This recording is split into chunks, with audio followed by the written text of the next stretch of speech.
international debates. And again, this is not always on the most academic level, but it's on a level where actually also consumers of normal mainstream media are actually interested in kind of listening, or at least acknowledge that there is a libertarian position on something. So probably many of you have seen a couple of the slides I'm showing, because this is a continuation of my talk I've given the last couple of years on Uber and our Uber protest in Berlin in 2013, or maybe 2014, I'm actually not sure when that was. I think it was 2014.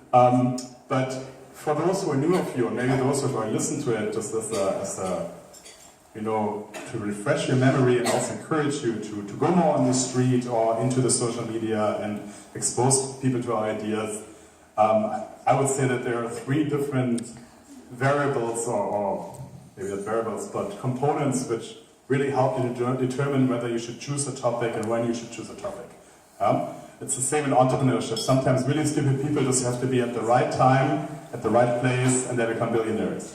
I've met a couple of extremely successful, wealthy entrepreneurs who were extremely dumb, and I was like, how is this possible? This person, which is so stupid, can be such a successful entrepreneur. But sometimes you just have to set up the first Twitter clone, and that might be even still successful.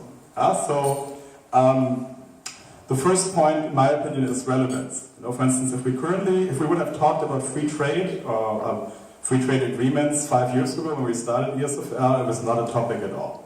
TTIP was not really, it was somewhere probably in the making, some backdoors, but no one was aware of it.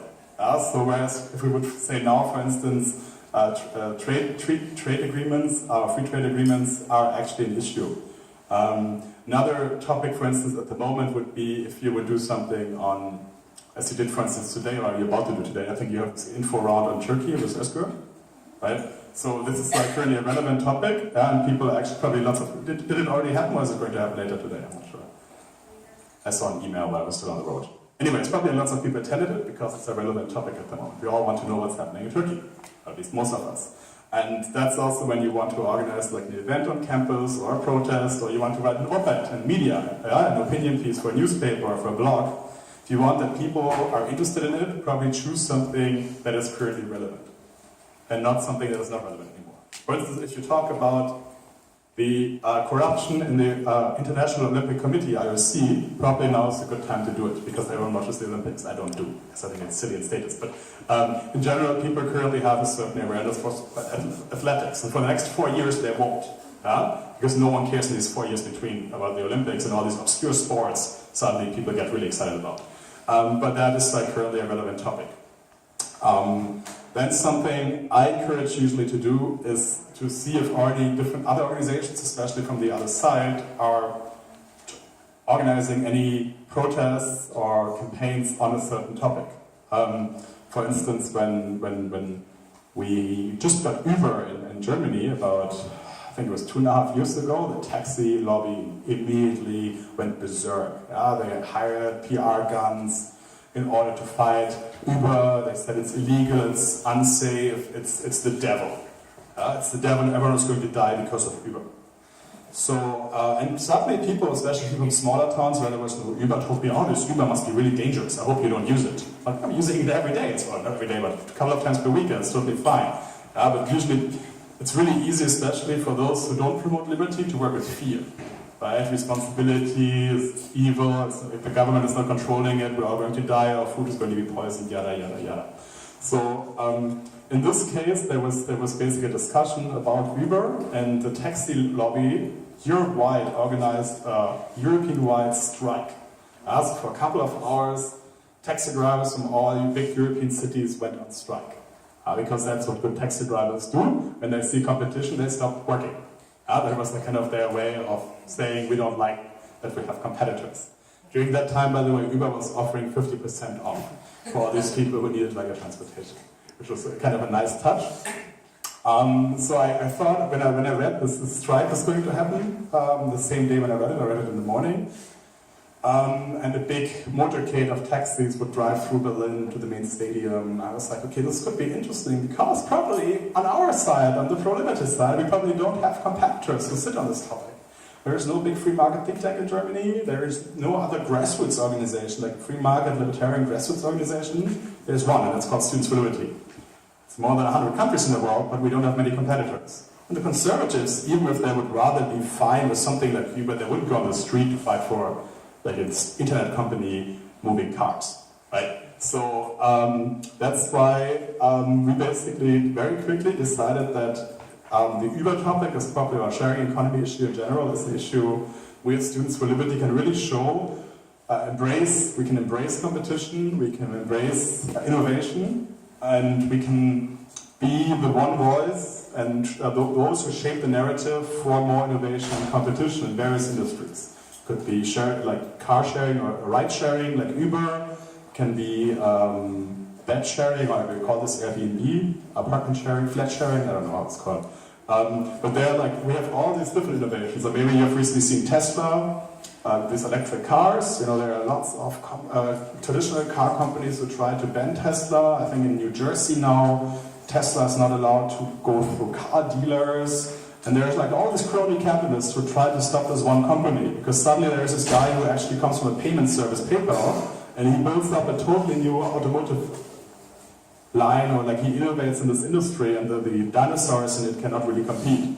What do you do when you cannot compete, but you have lots of legacy cash in your pockets? You go to politicians and PR companies and try to kill your competitor by lobbying.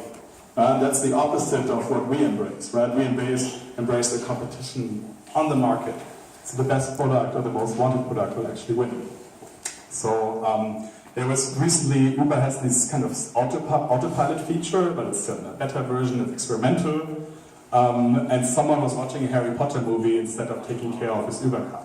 And a truck unfortunately crashed into this car of this driver who thought that this autopilot is already a self-driving car, which is not the case.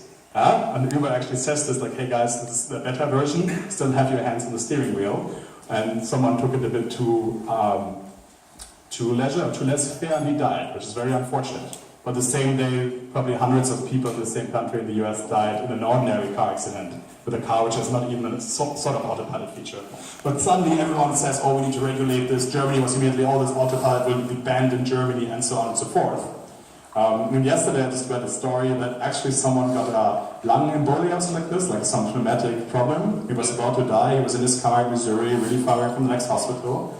And he just put on the autopilot, bring him to the next hospital, because the ambulance at first had to dispatch from the hospital, go to him, and then go to the hospital. Whereas if you direct go to the hospital, you save like half of the time, which is basically the life-saving 20 minutes. And the guy actually survived, because his Tesla drove him to the hospital where he was kind of about to die in the car.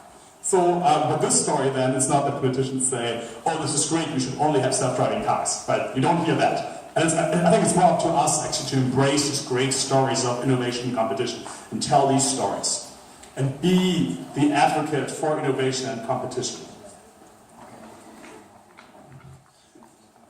And our first case study actually shows this. So not only in Germany, that's probably the story I've shared with most of you in the past years, where we held a taxi protest, and I will quickly talk about it once more, but also in Brazil, in Hong Kong, in Indonesia, and in France. We had social media campaigns, we had op-eds, we had actually students exposing corrupt mayors that because they were in the payroll of the taxi industry and got into heavy problems because they actually exposed the corruption between local politics and the taxi industry. We really had a global, so far like a global campaign, which basically happened on a spontaneous level. It was not that we all sat in a room and planned this global campaign on Uber, but it was maybe we started in Germany with something on Uber, and then other students were inspired to kind of take on this topic because it's a global company, it's a global question how urban transportation is going to look in the future, and students from all over the world were inspired, took it on, made it even better than what we have initially just could imagine. So just very quickly what we did, there was like the taxi rally in Berlin. There was like about 1,000 taxis driving to the Olympic Stadium. That's the one Hitler had his Olympics in, you see it in the back. And it was raining cats and dogs, but there were a couple of journalists covering it because the taxi industry paid some PR firms to bring their journalists and so on and so forth. And we started with 3 of us. We were just 3 people. So we just ran between the taxis and the main stage where all the taxi apparatchiks were standing giving their taxi protectionist talks. We kind of ran in between and started protesting.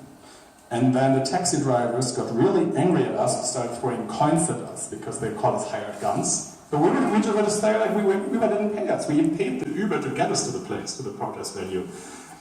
This guy got really upset. That's when the police had to come in and carry the three of us out. And I'm not so light, but it was like one big cop who kind of just like grabbed me and kind of walked us away. And we only had maybe 30 seconds of time to actually show our signs. You can see that here it says taxi monopoly, so yesterday, and then price fixation, or like kind of a fixed price fixing is for East Germany, and then it shows like some innovation. You go from a horse car to a taxi and then to an Uber car. So we only had 30 seconds, but enough photographers and journalists could take the pictures, that we were basically on the online front page of all big German outlets that went through AP and Getty Images. Yeah? And if you have like a big protest, usually the counter-protest always gets over-proportional coverage. And our picture of like these three guys in Peace of Liberty and Bitcoin t-shirts were sort of more interesting than some angry taxi drivers. So we basically made the news and totally free rode, or nearly free rode on this taxi protest, which costed them like 50,000 euros at least in Berlin. And we even made it in the Guardian, the British news, because they thought it's an interesting picture from the continent. There was also a taxi strike or protest in London that same day. The entire campaign costed us about 7 euros for the Uber. Usually it's like 14, but because of the strike discount, we got it for 7 euros to get to the site. And then we printed these signs in a copy shop the same day. There was like maybe 10 euros. So we spent probably $20 on the entire protest. I got like 1 day of super fame. That's why my friends who are not libertarians were like, finally understood what we do with this. Like, oh great, so you do like these kind of things like on the street, that's awesome. And we were just 3 people. You don't need 1,000 people to march, you just need like to have a creative idea. So I just want to encourage you, if you have creative ideas, and even if you're just a handful of people, you can still do it. You might even get into international media by doing this. Similar things happened then in Brazil, where 17-year-old SFLer was sitting as a guest in a city council meeting, I think it was an open meeting of the city council on the Uber situation in Sao Paulo, and he accused the mayor or vice mayor to be bought by the taxi industry. So this vice mayor did not use maybe a smart excuse to get out of this awkward situation, but he started running towards our 17-year-old activist and wanted to beat him up. Which is great. Of course, there were journalists, and luckily, first of all, the vice mayor quickly stopped, so he didn't beat up our friend. But this actually also went then into international news, so not just Brazilian mainstream media reported about it, but also the US and I think some Canadian outlets reported about this connection between local politics and crony capitalism and the taxi industry, which is what we basically want to unveil. Similar things happened in Hong Kong, I think mainly with media articles, and there were also articles in France and a campus event in Indonesia on this topic. So it's just like one small topic, but you can do a lot of things, and the interesting thing is that it's, as I said, a very international topic, so you can really get this topic, you can use this topic in different markets. So whenever you get Uber in your city, you might want to do something on it, because you can count down the days until the taxi lobbyists and politicians want to ban Uber the moment they came, or sometimes even before they come, there's protest. So that was especially like the last 2 years a big topic, Uber, but it's still a big topic. Now, we probably started a year ago, it's like a new topic, we especially in Europe, but now also in Canada, use a lot, is the nanny state. So nanny is like this old lady which cannot have fun and kind of